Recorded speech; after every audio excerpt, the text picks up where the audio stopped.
Hello, everybody, and welcome. It's Friday again. What can I tell you? I mean, isn't it exciting? I mean, it's like a never ending orgasm of cascading strength from week to week as the season slowly slips away. And a lot of us don't even know whether we're waiting for the Guardians game or the Browns game, but you know how it goes. Such is the imperfection of sports and the imperfection of fans. That is just the way it works. Joining me right now is Hammer Time. How you doing, Jim? Doing really good. Thanks. That's good. As for me, I'm doing fine. The last couple of days here in Ohio, the weather went from damp and cool to like high barometric pressure. I sound like Dick Goddard, for God's sakes. And as Dick Goddard would say, a large high pressure system came into the Midwest. And man, it felt like the alien creature trying to rip out of my body from the goddamn arthritis that I have. It was like Jim Giles. I don't get it. Dickie.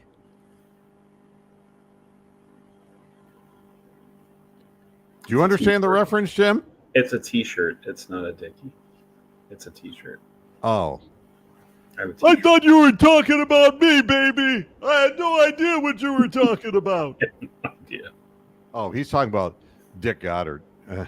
Oh, probably. And huge weather formations, and Mr. Moohead's spine feels like it's ripping out of his body. Yeah. It's so fun here in Ohio. When the weather changes, it changes. And so we're in the fall now. We had a beautiful day today, though. It's like 74 degrees outside. But by the time we get in the beginning of the week, it's going to be lows to like 42, and it's starting to head down. And of course, the leaves are falling from the trees, and I sound like I'm singing some kind of a Nat King Cole song. Next weekend, we'll be back in shorts. It's just pretty simple. Yeah, it's totally unpredictable. Now, today we talk about the Browns. I'm going to talk about the Guardians as well. I don't look at Sunday's game as being significant to me. Oh, Jim, I'm going back to Florida at the end of October. So that's when I'm heading back to Anna Maria Island and all the houses that used to be there that are now rubble. Betty and Barney now live there. Unreal. Yeah. But I don't concern myself with the Browns this week because there's only one way the Cleveland Browns could win. And if there are 10 ways the game can go, only one of them could go the Browns' way where they would win. And the other 9 they will lose. So I'm going to focus on accentuate the positive and try to explain what the Browns would have to do in order to win this football game. And I don't mean, like have 6 plays of 75 yards or longer. I'm not going to do something ridiculous like that. All right. Things actually have to happen. There's got to be a chance. Yep.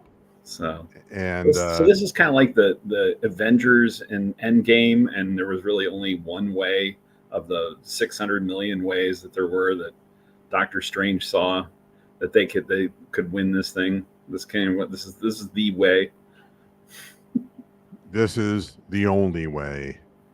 I'm going to start out the program a little differently because there is something with the quarterback of the Commanders, and he's really played incredibly well. Jaden Daniels came from LSU, and before that, I think Arizona State. Is that where he was?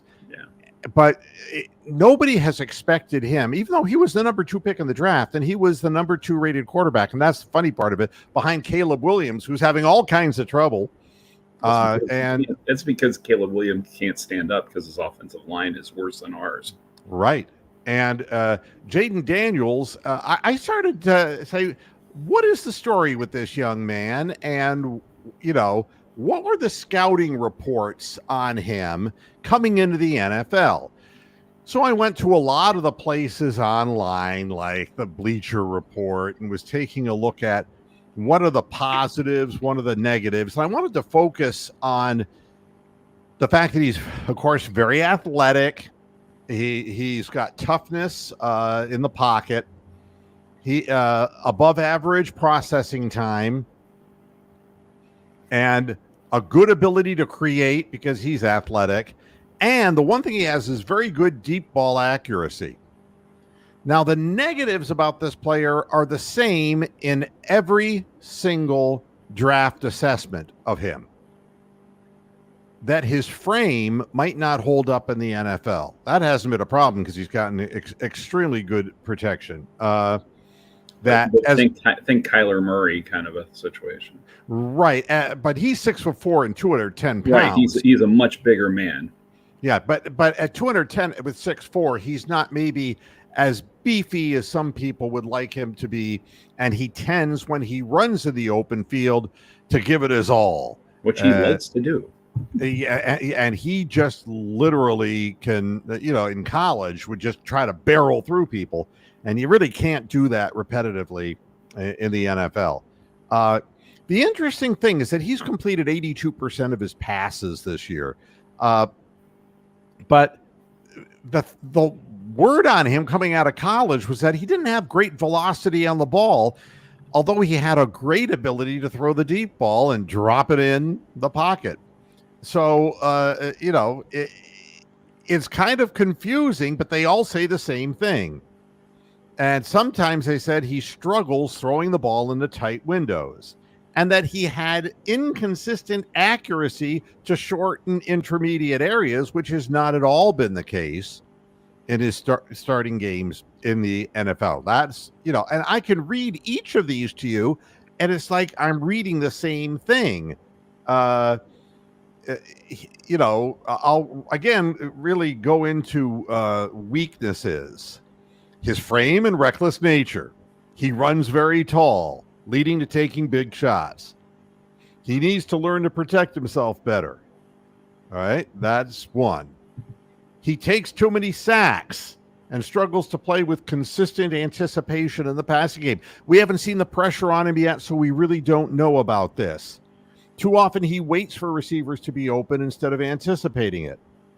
His pressure to sack ratio at LSU was 30.8% and 20.2 in 2023. It dropped, but that's still too high a number, which would show that he held onto the ball in college anyway too long. I just kept on bringing up these sites, and the things that they said is that he's not as accurate as he has been in the intermediate game, but he will hurt you deep, which he has done. But when looking at his statistics, as far as what he's accomplished this year, he's throwing for 224 yards per game, which nowadays is pretty reasonable. Pedestrian. Unless you're it's average. It's what these guys have been kind of, the middle of the road. Well, but part of the reason why is they're running for 5 yards. They're number 3 in the league in rushing. That's right. They're running for 5 yards per carry and have 10 touchdowns. It's kind of taking that edge off. And Austin Eckler is coming back this week to an already formidable run game. Well, the run game, is Robinson playing or isn't he? Because he's doubtful. I know there's definitely some people that aren't playing on the defense, but I don't know for sure. I was looking at the Commanders' site, and the guy that we would be concerned about would be Marcus Mariota. No, just kidding. Austin Eckler is in fact back, which is great. Brian Robinson Jr., who has run for 307 yards, 4.7 yards per carry. He was limited in practice. It is questionable. All right. So that is huge as far as the running game is concerned. But again, Jaden hasn't had to carry them. He hasn't been in a situation where he drops back to pass and has to repeatedly, time after time, throw the football. It's just not that way for him. He has completed 87 out of 106 passes. It's incredible. He's thrown for 897 yards, an average of 8.5 yards, a long of 55. He's only thrown one interception. He's been sacked 9 times, and his rating is at 107.4. So I look at this immediately and I say, you have to stop the running game. That's the first thing you have to do. But there's something else they have to do if they can manage to stop the running game, which they couldn't against inferior competition. Oh, God. Now the Raiders made us look like we didn't know how to play football. Exactly. And missing tackles and people out of position in the whole 9 yards. If you can stop the running game, which is a big if for this team, okay? The Cleveland Browns, I wouldn't count on them being able to do anything from week to week. I'm just saying, last week, they didn't do shit to stop the running game, and maybe they'll do better this week. But even that is not enough.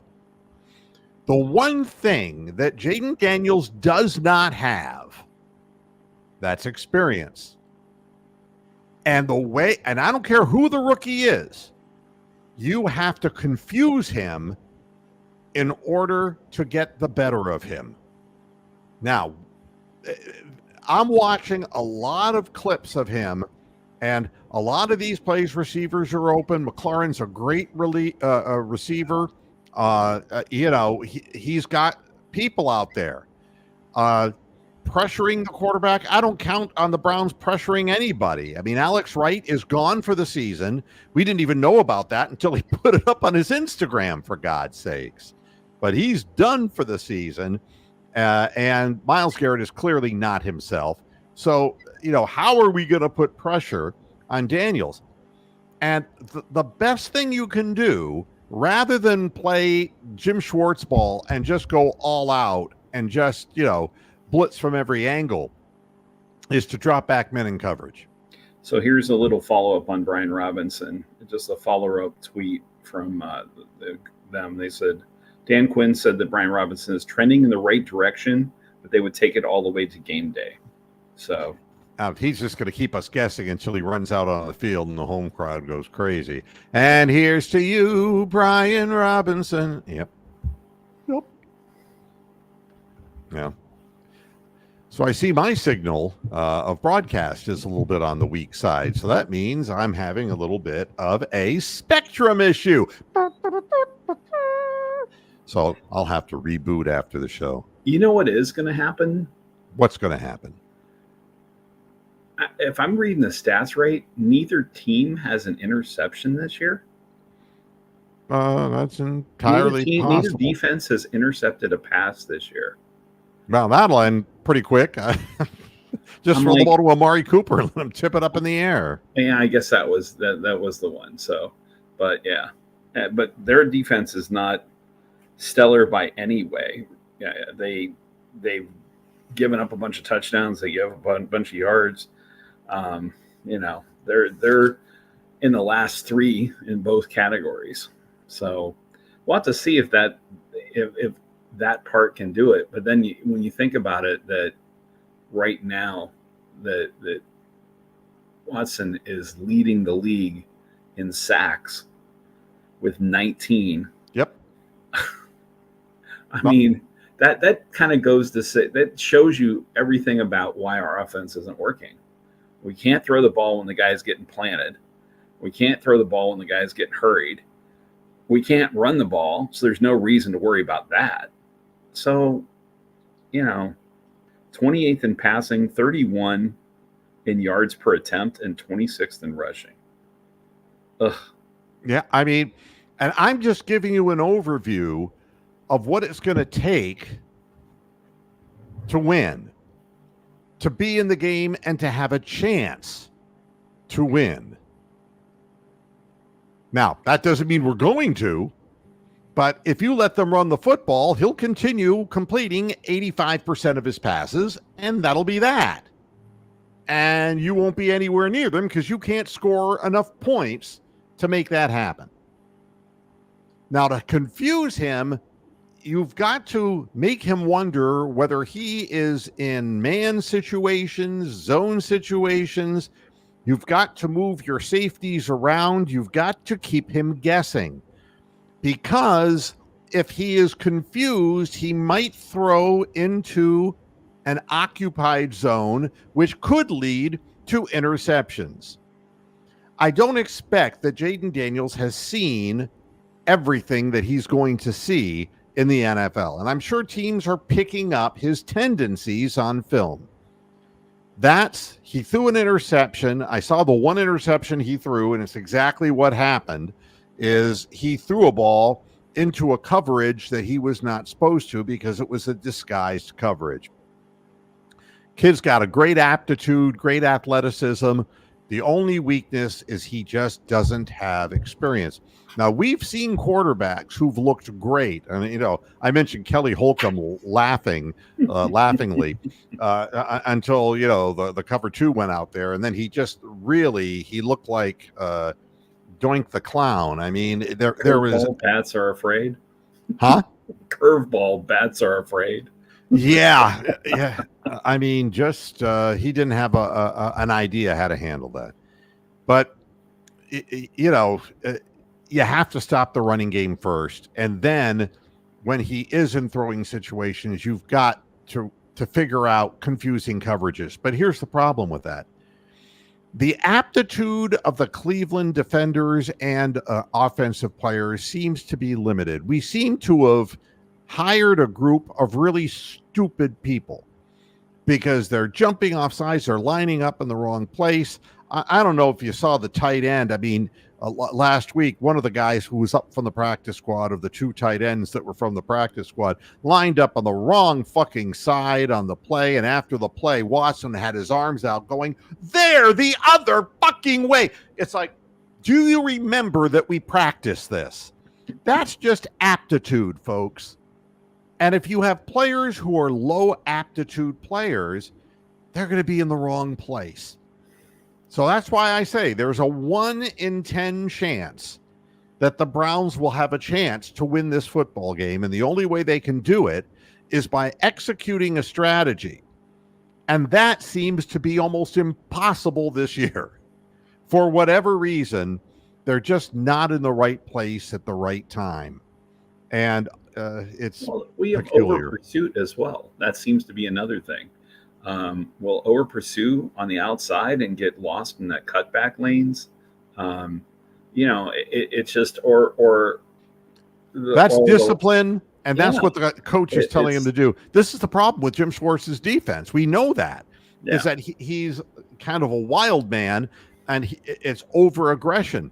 And when you see it the first time, your dong freezes. You're kind of like nah.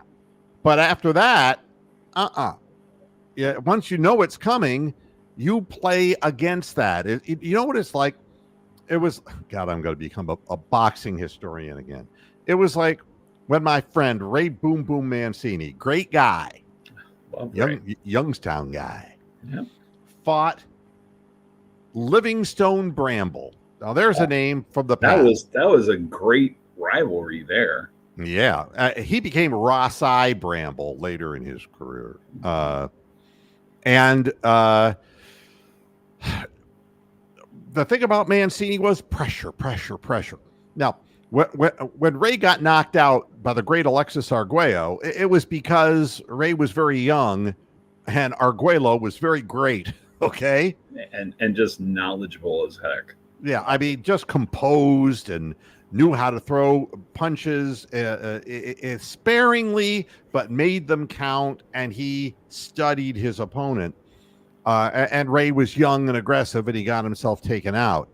But against Livingstone Bramble was a 100% counterpuncher. And every time Ray led, Bramble just counterpunched him. And Ray couldn't beat him because, he was set up to be, and Ray wasn't a big puncher. He was a volume puncher, but and he was aggressive, but he didn't know how to fight any other way. And he wasn't a big guy for his weight. He wasn't a tall guy. He had to get inside. Let's get Bronk in here as well. Hi, Bronk. Yeah. So sometimes it's the poison that kills you. And, that's Jim Schwartz's defense. It's the poison, that over aggressiveness, and you can make that work in your favor because you, in essence, can manipulate that. You can say to a guy, hey, look, I'm open, and then bam, hit him with a counter punch. And that's what they're doing. They're just running deception, against Cleveland and influence blocking in different directions and cutting them back. And the Browns are just over pursuing, and they're not filling their lanes the way they're supposed to do. And that is discipline. So that's that. I knew this would come up. Curious to hear Moo's take on the recent Baker. I picked up this bread. It was unbelievable. It's a cheese sourdough. A crispy bit on the top? We call that tiger loaf here. Oh, my God. Unbelievable. It's a place called Breads that makes it, and they're up in Fairlawn, Ohio. What a conspicuous name. Yeah. And we got it at a market at Saleh's farm stand, which is up in Peninsula, Ohio. And, delicious stuff. So that's my take on the most recent Baker. Were you lost without their love? Everything, or you gave them everything you own? Oh, no. Come on. I guess I'd have to make it with them. I don't know. But I wanted them to make it themselves because they're the bakers. If. Yeah. So, Mr. BS, whatever, my take, and I'll do this very quickly. It's amazing how people can watch Baker Mayfield play half of a football game and cream their jeans. It's just amazing to me. The most recent Baker sucked donkey dick in the second half of a game. He was a flaming dumpster fire. Yeah. And in the first half, this is Dr. Jekyll and Mr. Hyde. What's different about Baker? He's older. He's playing for a team that at least has an idea offensively of what they're trying to do. All right. And that wasn't the case, obviously, when Huey Jackson, the revolutionary leader, was in charge of the Cleveland Browns. But Baker himself has, the Ryan Fitzpatrick disease. Yes. Any given week, 350 yards. Any given week, 140 yards. Any given week, 3 touchdown passes. Any given week, 1 touchdown or no touchdown passes. He's a 4A player. He's a 4A baseball player. Yeah, I mean, I have nothing against Baker Mayfield. I'm glad he's doing well. But, the way people make it sound is as if he's having this superlative year. Folks, they're 3-2. They lost to the Falcons. Blow me. They gave up 509 yards passing to Kirk Cousins, who's a possession quarterback. Let's talk about having Kirk Cousins on our team or Sam Darnold. I mean, do you know how Kirk Cousins showed up Baker Mayfield? Baker Mayfield looked like shit compared to Kirk Cousins. Wow. And we could go on doing stupid takes like this forever. Oh, and I'm just the man for that. Well, talk about inability to tackle on the touchdown that won the game. Good. Our former Browns receiver, Kaderil Hodge. Why do these names come back and haunt me? That was the first thing I thought of when I found out who scored it. And I'm like, God, didn't we have him 2 years ago? 4 years ago? Most of these guys don't make it in the league. I mean, is DPJ still in the league or Hollywood Higgins? No. Donovan Jones is nowhere. Yeah. He's nowhere. And and he was like the second leading receiver of the Browns. What does it tell you about the quality of our receiving core? Drafting receivers. It's really and interesting. look at Atlanta's receivers actually with Pitts and Godwin. I mean, Godwin's with Tampa, but Pitts. I mean, they have some receivers in Atlanta. I don't think Mr. B liked my. I noticed that the audience number went down, so him and his sock puppets disappeared. Again. That was half your audience right there. God you're not going to win the big games with Baker Mayfield. And you wait. Once the pressure comes in on him, you're going to see the panicking Baker Mayfield because he's short and can't see over people. So, at any rate, this isn't the Baker Mayfield show. Thank God. No, it isn't. I mean, are we going to get our ass kicked again? Because yes. I'm probably going to be out Sunday. I won't see the game live anyway, so I'm actually having a nice chicken dinner cooked for me. So that's probably a much better. I think it's a much better idea than watching us get cooked by the fucking commandos. I would. What time's the baseball game on Sunday? Oh, I don't know. On Sunday, tomorrow is at 1:00. Tomorrow it's at 1:00. Yeah, that's being streamed on the BBC. The baseball game. Can you believe that tomorrow? Look at you. Fluke. Well, it beats cricket, doesn't it? Well, hello. I'm your friendly British baseball reporter. And this sort of like that. It's funny because it's a mound. A mound, yes. Oh, they were trying to explain what the rosin bag Game 2 is Monday at 4. Yeah. So they do get a day off. 9:00. Yeah. So the other thing that the Browns need to do in order to win is they need to possess the ball themselves. And that means they have to run the football. Yeah. And in that regard, it is possible that David Njoku will play, although we know what that means. Anyone who's questionable for the Browns 20 minutes before the game is out. My knee. Yeah, that's been the way it is. It's like Austin Carr disease, I'll tell you something. My knee. Oh, my knee was so bad back then. And do you remember what my knee was? My knee kind of looked like a Frankenstein knee. I scored 80 points with Notre Dame one game, and then my knee. Oh, God. I mean, David Njoku is more than a receiver. He's a really good blocker, all right? Jed Wills Jr. and Jack Conklin are among the players listed as questionable for the game. Oh, yeah.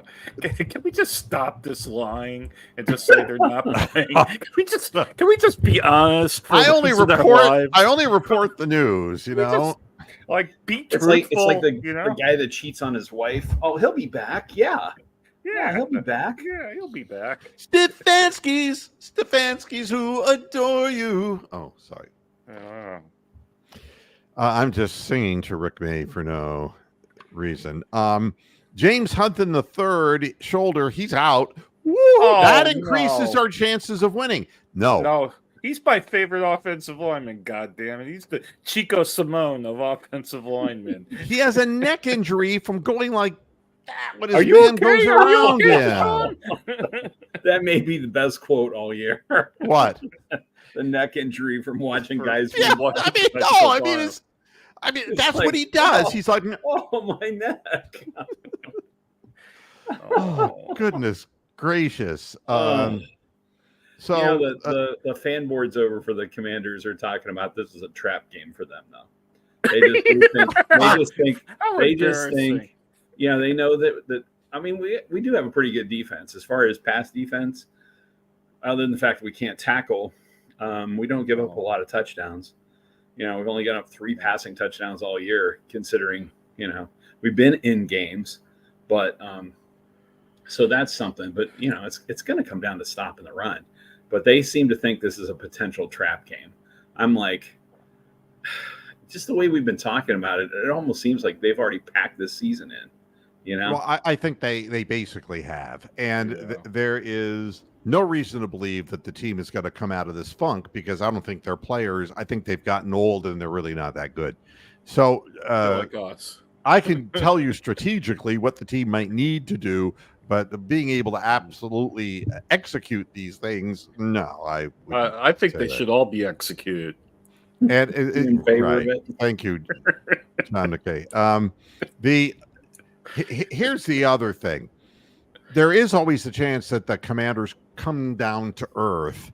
But I have a feeling what's going to happen is teams are going to see certain repetitive things in the game films as we progress through the season. Teams are going to attack Jaden Daniels differently, and I don't think there's enough time or interest in Jim Schwartz to change his ways. I don't think there's the flexibility that is necessary. Oh, this is the last job he's ever going to have, isn't it? I mean, no one's he'll show up somewhere, but on a losing team, you know. I see that Nick Chubb is reflecting on practicing for the first time. It feels like the first time. Oh, sorry. Oh, foreigner, isn't it? Yeah, like it never will again. They're And he over said here. it felt Yeah. like like a dream. That was his quote. In general, watching the way, you know, pre-injury Chubb versus every other person we put back there, just being able to see and read a defense is just non-existent with the current running back stable we have. If the hole isn't there, Ford has one potential cutback or whatever. Chubb would be able to have three. You know, he would know it before he got there. Ford is like, I'm already pot committed. I'm going to run head on first into four guys. You know, it just, and with everybody being hurt, anything on Ethan Poch's coming back? Yeah, they're saying that he could very well be back. So that's what they're hoping for based on what happened last week. I mean, Nick Harris was like, let me save my shittiest play for the biggest plays. And, but the thing that I want to say about Nick Chubb, and everybody knows that I admire him, and everybody should admire him. We love Chubb. We love a Chubby. But there was video of him on the practice field, not actually doing things, but just walking. And he was putting more weight on his right leg than his left. I don't mean to say anything negative about this, but I have a very bad feeling. Not a bad feeling in the sense that he shouldn't try, because what else is he going to do? He's got to try to play football. But I don't think this is achievable. I really don't. Yeah, he may never come back again. I think he'll come back, and he's going to really, that's going to give out on him. I just don't think there's only so many lives that a cat has. And I don't mean to jinx this, but I'm watching him walking in the video. And the reason that I focus in on stuff like that is because I have a remarkable foot problem. Have since I was young, and it's gotten worse as I've gotten older. You know what they say about flat feet, you know? Foot and mouth disease. Fat men and flat feet go together. But I was a guy I ended up going to a guy who did like prosthetics, you know, for feet. You know, like, I don't mean like, you know, artificial feet, but I mean orthotics. Yep. And but he was radical in his beliefs, and he ended up killing hundreds of thousands of people in Central America. But what he did was he raised my arch so high. How high was it? Oh my! Do you remember Dick Fosbury, the guy who invented the Fosbury flop? Yes, very good. About that high. I mean, it was like I felt like it was the Skyway Bridge in Tampa. I mean, it was like some really flat feet, but then they got high. Yeah, exactly. And I was going to clean my room. And all it did for me was mangle my feet and make my feet worse. And so, you know, so now it's like constant compensation, the best I could hope for. And I played tennis on these things for years, and just a disaster. You don't even know what you're doing until you start analyzing your gait. And then you start saying, oh my God, my foot's turned in this way. It's, you know, it's sticking out this way, you know, and I'm not putting proper weight on each side. So I look at people when they're walking down the street wearing their fucking Skechers, and, you know, it's like bad feet is a way of life in America. And there are damn few people who really walk properly. But I'm like Festus from Gunsmoke, and I don't expect anyone to know the reference, but the fact of the matter is, The old you could guys just, over here do, though. Yeah. yeah, peg leg. That's me. And Wow. but when I saw Nick Chubb walking in that video, he was putting more weight on his right than his left, and he probably doesn't even realize it. And the way the trainers are in Cleveland, they don't recognize it because I don't think they know how to Well, train people. He's just fortunate he hasn't gotten strep yet. I mean, God. Cleveland Clinic. Hey, Shout look at out that. to them. Amsterdam remembers Ken Curtis. How about that? Well, That was Festus. Yeah. Oh God. And Rick May. Yep. The Amari drop is Say something that's going to cheer me up here. I need cheering up. I'm not here for you. I know you're not. Here What the fuck gave you that bad idea? I'm asking you nicely. Yeah, I know you are. And now the other thing is that the Washington Commanders have this really strong defensive front. Yeah. And if we don't have our offensive linemen, which is about 90% certain we're not going to, or that they will be removed from the field within the first 5 or 7 minutes of the game, that we don't even have James Hudson, then God only knows what we're going to rely upon. But you know what's kind of amazing about that, though, Moo, is they traded away 2 extraordinary defensive linemen 2 years ago, and they once again have rebuilt that line. Because Chase Young was, now granted he was hurt all the time, and the one that went to Chicago, I mean they traded away two of their best linemen, defensive linemen. So yeah, it's pretty amazing. So well, that's a good thing. I hope that's the case, Jim. I'm just telling you what I see because I've been doing it for such a long time that I know when something is not all equal. But how could it be with the corrective surgeries that he's had, these 2 procedures, one of them would have ended normal man's career. Trying to come back from 2 of them is just unbelievable. So again, this team is not going to be easy to run against. No. And, looking at their defense, it's not that they have a bunch of sack masters, but running the ball against this team is no easy thing to do. Well, they've given up 10 touchdowns. Mm-hmm. They are worst in the NFL in that category. They're also getting 7.9 yards per attempt, which is 29th. So wow. This is probably the opportunity. The problem is that with our inefficiency on the line and our lack of a number 1 running back, I mean, it seems like every week we go in and the other team's second best running back is better than anybody we got on the roster that's playing. So I don't know. That's my only hope. I feel like, Obi-Wan Kenobi, you're my only hope. That's kind of where I'm at with that. Well, and it's funny because I saw this article on Cleveland.com and Lance Riesland doing some film analysis and, saying that the Browns have to be more disciplined. Well, I mean, the Browns need to be disciplined on the offensive line, not jumping, on the defensive line, not jumping, not holding. I mean, disciplined isn't the word at this point, because if you're not disciplined enough to even play a scheme, then you're not going to win any football games, not in the NFL. They have to confuse the opposition.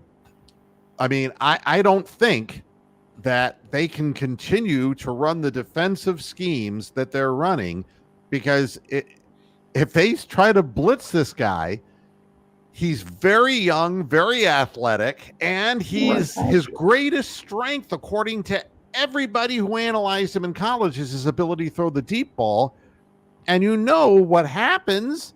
They'll bite in the secondary, and somebody will go by him. He'll buy time for himself, and then he'll crank it out, and somebody will be wide open, like Amari Cooper was last week, but they won't call a hold against the Commanders. That would be the difference. You can't afford to give him big strikes. You can't do it. So you got to get in his head. And it isn't brute force and pressure. It's confusion. You don't want him to trust his eyes. So, for what it's worth. Wow. At any rate, before we go in and predict the game, I want to talk about the Guardians first. The starting rotation might be a little more set, all right, as Alex Cobb threw a 60-pitch game, a simulated game, and looked good. This is going to be a very interesting series, and the Guardians don't have to submit their final roster until tomorrow morning. And, there are a number of people who I'm hoping to God are not on that roster, who don't do us any damn bit of good. And I guess I could name them, like Daniel Schneemann. How did I know Schnee was going to be your first? Great name, though. He isn't a great defensive player anywhere he plays on the infield. That's for goddamn sure. And he's not a good hitter. So I don't know why in the hell he would be on that roster. Fat, drunk, and stupid is no way to go through life, son. No, yeah. But he threw up on Dean Wormer, though. There you go. Tyler Freeman. What has he done? He's a good-looking kid. I'm going to tell you that. Tyler Freeman. Be good. He's sexy. Oh. He's the kind of guy that your grandmother would like, Yeah, he moves his little tush on the catwalk. I don't need that. He's better looking than Will Howard, though. Now, Martinez, on the other hand, Angel Martinez, it has proven that he can make contact and hit to the opposite field and can be a potentially productive bat if somebody were to A, get hurt, or B, pinch hit. If you're in a situation where you need to get somebody home and the only guy who's left on the bench is him and Austin Hedges, you got to have somebody. I don't want to hear about Gabriel Arias and how good he was in AAA. He hasn't seen major league pitching in a long time. John Kenzie Noel got off to a great start. He's 6 for his last 52. It's like, I don't see how when he was a big bat, and that is really about it. Jonathan Rodriguez will not be up with the big league team, and Miles Straw shouldn't be. No. Tristan McKenzie would make no sense to me either, based upon the fact that he couldn't get people out in AAA, and the same thing is true of Logan Allen. Both guys with over a 5 earned run average at AAA doesn't make sense. They've just lost their shit. I don't know what the deal is with both those guys. To me, Logan Allen was always a nibbler. He wasn't a guy who could overpower anybody, and Tristan McKenzie was so solid. It's like he lost some confidence, and now he can't figure out where the plate is. It's kind of like Chuck Knobloch when he was playing second base and couldn't make the throw to first anymore. When you try to overcome an injury without the surgery, and it gets in your head, and I think that what's happened to him is whatever sensitivity in the ulnar nerve in that area in his elbow, it's fucked him up. But yeah, he's a walking man at an abnormal pace at AAA. It's not like he's gotten his mechanics together down there. His velocity came back up to 95, but he doesn't know where in the fuck he's throwing it. So the guy I like is Andrew Walters. I wouldn't expect him to be in a desperate situation in an important playoff series, but he throws 97. And he did not give up a run in his first 8 relief appearances. He's not the best control pitcher, but he's a hard thrower. I liked what I saw of him. Sabrowski didn't allow a run in 12 2/3 innings. But Sabrowski was solid as heck. Yep. But the thing about all of this is we're talking about players, whether it's Andrew Walters or Sabrowski or Strzelecki, or they haven't been there. Yeah. This is all new. October baseball is a different animal. Yes. First off, in the 162, or in our case 161 game season, games don't mean as much. When you're playing a best of 5 or best of 7 series, games are ridiculously important. So Rick just hit the nail on the head. It's like, listen, at least he can't hurt us as a pinch runner. Oh, God almighty. He's like that straw that got stuck up that turtle's nose and that they had to pull out with great visual. With pliers. And he's about as useful as that thing. I was just thinking Major League. Willie Mays Hayes beats out that boy. That was a hard hit ball. Let's see what he does here. Hey, you're not going to get very far with your shoes untied. Oh, and I'll mention Terry Francona taking the head coaching job, the managerial position of the Cincinnati Reds. I'll tell you, that's a nice roster, especially a guy like Tito. He's going to die on the bench. I just wonder how healthy he really is. Yeah. Sometimes they come back one time too many, and I don't know. We'll see. But I can tell you, if it were Terry Francona, that he would. He would bring Carlos Carrasco back.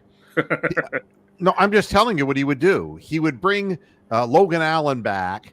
He would bring Miles Straw back, and none of the young players would even get an opportunity. Now, it's been different this year, but we have the one thing is we've made it this far, and we played people like Schneemann and Tyler Freeman and Angel Martinez and Gabriel Arias and John Kenzie Noel and Jonathan Rodriguez. We've seen these people up at the big league level. Yes. So we don't have. It's not like we're guessing very much. So, but this is going to be. Can we say one thing also though about the AL division series here? Yeah. 3 teams from the Central, none of them are named Minnesota. Yep. Shout out to that's a nice. Sorry, Tony. Well, I was riding Tigers bandwagon there on the program for a while. And the Tigers were 15 games back in August at one point, and came back and got a freaking wild card. That's just amazing. And Screwball he's the real freaking deal. We're never going to hit him. That's the big question. We're never going to hit him. Well, this is kind of the thought. I don't know. Are we going to see him twice if it goes long enough? Well, no. I mean, that's kind of what's going to happen. You got to think they're going to try to pitch him. Well, it's not like either team was expected to be here. Right. So I mean, they're riding a wave right now. They're riding the big crescendo wave. They're a young team as well. But that's it. They haven't been there in the moment. You don't know what's going to happen. Yeah. And it's not like you're playing the New York fucking Yankees who've been there and done it with veterans. These are people who, this is where heroes and villains are made. Well, and the same thing with that series too. You think of the Royals. The Royals are built to beat the Yankees. Yeah, that's kind of the crazy part of this. They have that kind of team that could beat them. It's just that at any given time, you could have back-to-back jacks with Judge and Soto, and the game is totally flipped the script, and it could happen multiple innings. So, it was sad for the Brewers season to end the way it ended. Yeah. I mean, everybody was all hepped up. I mean, and it looked like, oh my God, the Brewers are going to take the next step. And then Devin Williams came in the game, and I could think of nothing but Donnie Young. Remember the Angels relief pitcher who committed suicide because of his failure in a playoff game where he gave up a home run over the center field wall. Do you remember him? No, I don't remember. I remember Dennis D. Young. No, or was it Donnie Moore? What was Donnie's last name? There was a Donnie Moore that was a pitcher, but I don't remember. Those West Coast teams, they're on too late at night. It's like 6:00 in the morning my time when they start playing. So, And and the quote Devin Williams said, "No one feels worse about this than I." It's a sad thing that he goes, "It's the closest team." John Boy Media said something about they thought he was tipping his pitches, that Alonso kind of knew what was coming. I don't know. It was interesting what he said, what Devin Williams said about the pitch that got knocked out opposite field. First of all, Brewers starter Tobias Myers said he's the best closer in the game. No, he's not. I'll do this for the late Dikembe Mutombo. No. No, that guy plays at Carnegie and East 9. Yeah. God. They asked him about the pitch. He goes, "It could have been a better pitch, but it wasn't the worst pitch I've ever thrown. I wanted to go away with it. I got it there. It was just a good piece of hitting." Yeah. So does that give credence to what you're saying? Was he tipping this? I don't know. I didn't get a chance to see it before we came. It was an off-speed pitch off the plate, man, and he just waited on it. And, watching the Guardians flail at changeups all season long, It was something. But it's kind of sad when that kind of thing happens. But I did want to point out that obviously Clase is the best, best closer of the game. The Twins, you mentioned the Twins, Jim. Thad Levine is out as the general manager. I think it's hilarious. 8 seasons, 3 playoffs, gone, and there's their manager still in the dugout. Still there, yeah, really.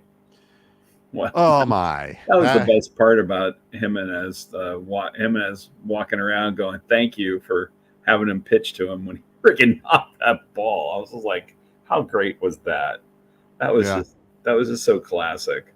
And I have a bunch of friends in Minneapolis as well from work, and they are just like, they want to just run that guy out of town. I mean, they're ready to just find the deepest lake in Minnesota and just throw him in there.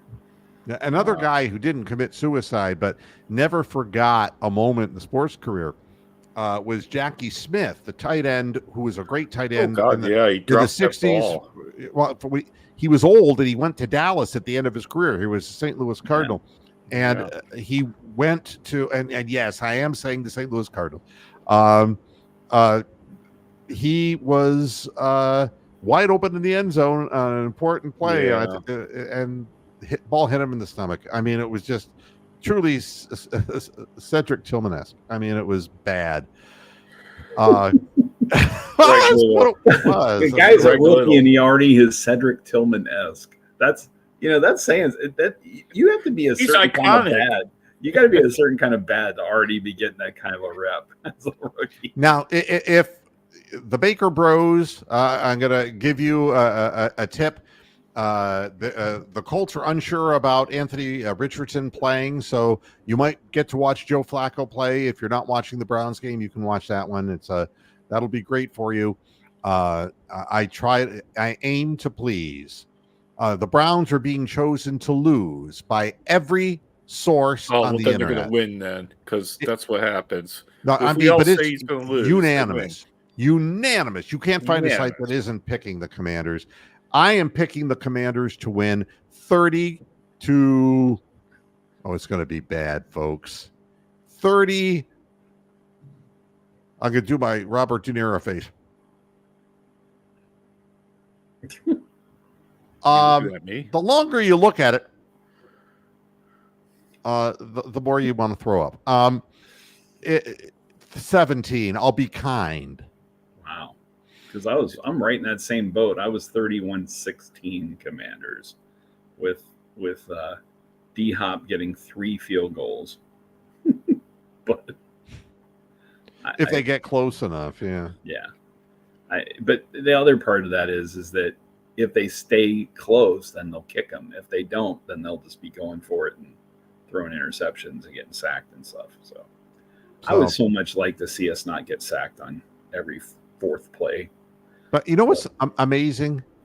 We have a Browns game, and the Guardians are still playing and have a chance to win a playoff game. So, let's hope tomorrow at 1:00 we bring our mojo, in front of the home crowd, and that we don't tighten up, that we try to get loose. The important thing for the Guardians is they press and they swing at bad pitches. We know that. We've watched this when things go bad for young players.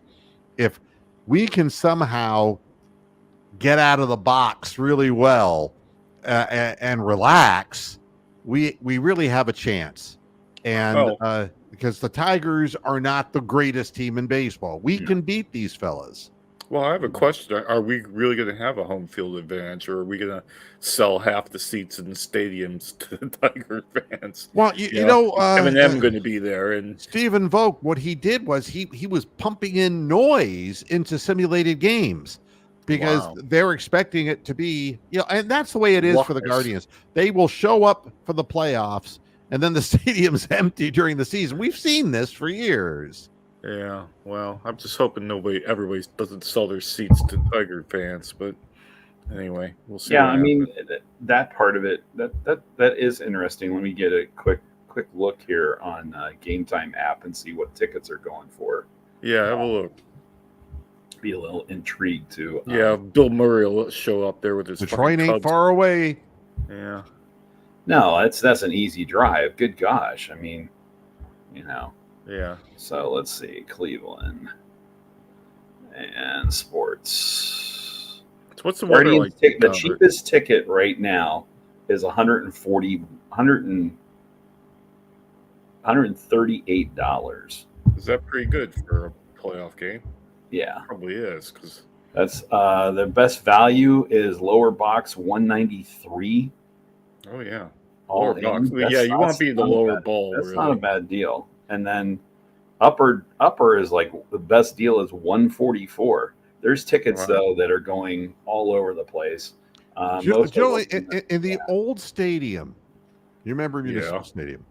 Oh yeah, we used to have those whole sections to ourselves up there, Bronx, didn't we? Did you ever get stuck behind a pole? Oh God, yeah.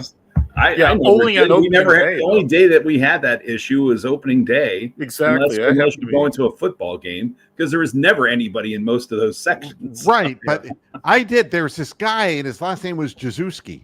He was huge. There's this massive pole in front of me, and I couldn't see the fucking game. Big pole. He was a big pole.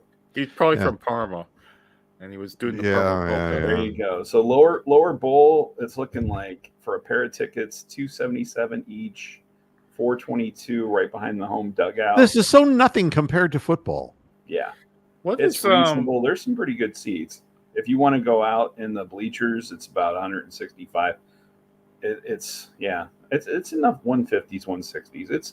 It's actually a reasonable number. If I was able to drive, I would probably go up there. I'm telling you. And there's a lot of them in the 400 section. Oh, wow. Right around 160, like a ton of them. Wow. Yeah, there's lots of tickets available. So if you're a Tigers fan, there's no tickets. It's sold out. One of them here is listed for $11,430. Wow. I believe it comes with one of the masseuses from you get a blowjob from Watson's. Yeah, I was going to say one of Watson's enthusiasts. You get a blowjob. What's Dwayne Stat going to be doing now that they're not in the playoffs? I mean, my season's fucking over. I don't believe this shit. I mean, he's in the playoffs every How fucking in the year. hell can the Guardians still be in this thing and our team doesn't do shit? I was thinking Dwayne Stat's got to be upset. Yeah, how bad is it? It's like he just watched Anna Maria Island get blown away. Holy shit, look at Tampa Bay. There's something coming. Something wicked this way comes. Wow, the whole island just blew right past him as he was watching it. Oh my God. There you go. This is probably the best deal I see. Right field, you're off the infield about, I don't know, it looks like about 20 yards, maybe 15 yards. Row B, right almost on the Wow. field. Yeah, $349. But if you want to go back 5 rows, row G is $286. So Have you ever noticed that the shortest part of the field or the opposite field from the hitter, that there are places where people will stand, on the home run porch trying to get home runs. But when Austin Hedges comes up to the plate, everybody in right field in the bleachers just goes to sleep because it's never going to end up there. It's never going to end up there. So that was like Miles something I've Straw. noticed. That was a Rick Manning thing too. Rick Manning. Oh God. Well, they talk to him on the air, and it's so funny. It's like he played for an Indians team that nobody watched. He played with crickets in the stadium. Honest to God, I was one of the 20 people there. Yeah, and you got free tickets from the radio I got station. freebies. Nobody paid to see that told shit. that story about 5 times. So yeah, we know that one. I used to go as being an older boy. That was my trip. I got to see Mark the Bird Goodrich once. Being on the honor roll. Yeah. Matt Underwood will say to him, "Well, you know something about this, don't you, Rick?" And you see the smoke coming out of Manning's ears.